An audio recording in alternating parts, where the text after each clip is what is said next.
Hi, I'm Ray Lustig. I'm one of the blind ear composers for this Loops project that Jakob and Christina are putting together.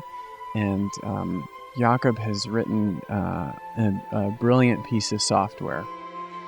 And the way it works is he has one computer that is the controlling computer, and the composer sits at the computer and controls the loops that are sent out to the various slave computers, as they're called. So there's the master and there's the slave. The musician sees the loop that they're playing, and then the one that comes after is shown on the screen right above the one that they're playing. And in addition, they hear the click track in their ears. It's sort of a metronome. So they are basically following what they see on the screen. So it takes a very innovative kind of musician.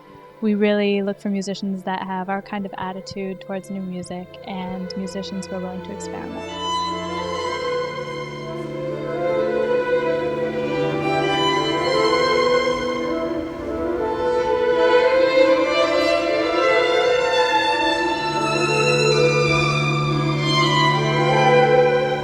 Well, when I first heard about this project from Jakob and Christina, it sounded like a really interesting idea, doing a whole concert with loops but with live players. I didn't really know how they wanted to actually accomplish that, but once Jakob and Christina and I and some of our other friends got together and tried to figure out exactly how this was going to happen, Jakob had already designed this really great program.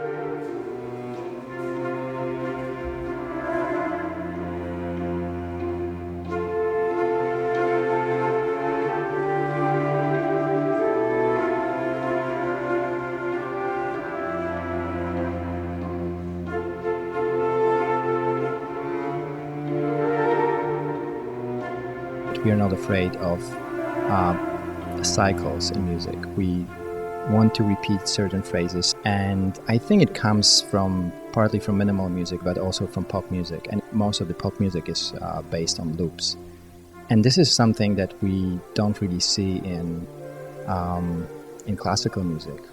Loops have been used a lot in pop music, not so much in classical music. Of course, as soon as we, were trying to figure out some sort of common ground rules for this, I of course am the first one to really try to push the envelope. And I would bring in loops that are totally asymmetrical rhythmically. The composer sits at this computer and controls which loops are going out, can send notes to the performers, play it up an octave, play it down an octave, gradual crescendo to get louder, fade in, fade out, all these kinds of things.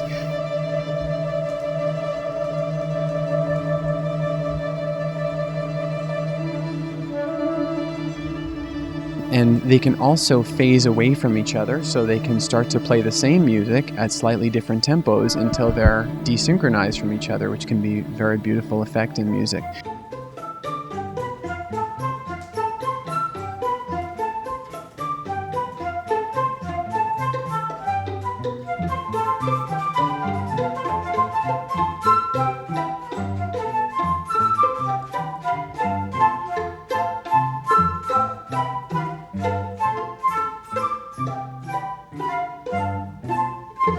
So with all of these things as possibilities, and with an uncertain number of instruments, there's an awful lot of chaos that can happen.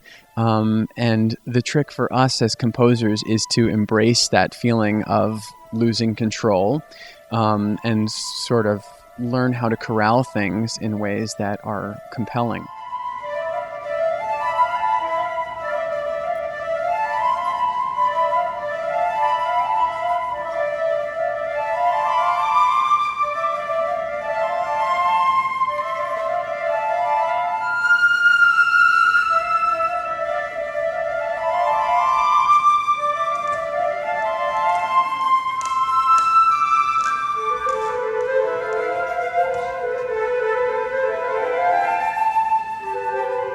So I think it's very, very exciting what Blind Ear is doing.